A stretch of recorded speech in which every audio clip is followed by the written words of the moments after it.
Hello বন্ধুরা, আমি আজকে কলার মোচার তরকারি করব। তার জন্য আমি মোচাগুলোকে ভালো করে কেটে নিয়েছি, তার সঙ্গে একটা আলু দিয়েছি। আলু দিয়ে ভালো করে ধুয়ে নেব। আমি মোচাকে সেদ্ধ করি না, কারণ প্রচুর পরিমাণে আয়রন থাকে, তো ওই জন্য আয়রনটা জলের সঙ্গে বেরিয়ে যাবে বলে আমি সেদ্ধ করি না। ধুয়ে নিয়ে আমি রান্না করি। কিভাবে রান্না করি আমি আপনাদের তা দেখাবো। আজকে কলার মোচা রান্না করব, তার জন্য কলার মোচাটা এখানে কেটে রেখেছি। চিংড়ি মাছ দিয়ে করব। এই চিংড়ি মাছটাকে ভালো করে পরিষ্কার করে কেটে রেখেছি।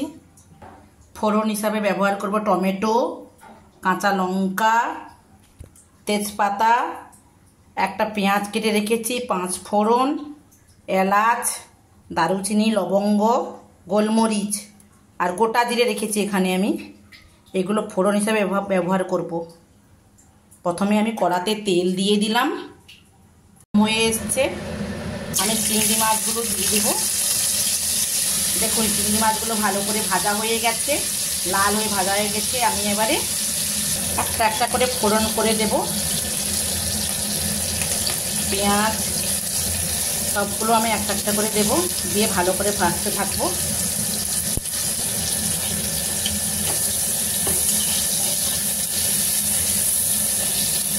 দেব আদা, দেব পেঁয়াজের মিশ্রণ এখানে করে রেখেছি, এবারে দেব।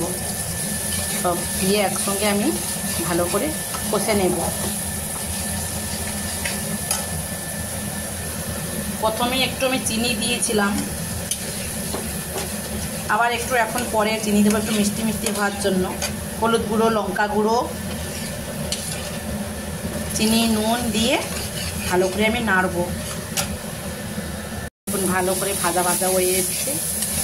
আমি এবারে কলার মোচাটাকে দেবো এর উপরে। রান্নাটা হয়ে এলে আমি আপনাদের তা দেখাবো। এইভাবে আপনারা রান্না করবেন, দেখবেন খেতে ভালো লাগবে।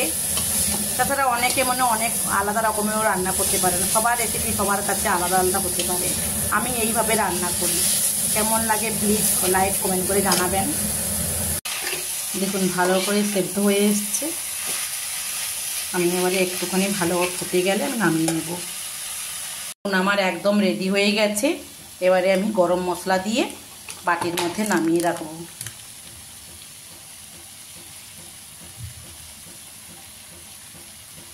দেখুন আমার একদম রেডি চিংড়ি মাছ দিয়ে মোচার তরকারি। Thank you.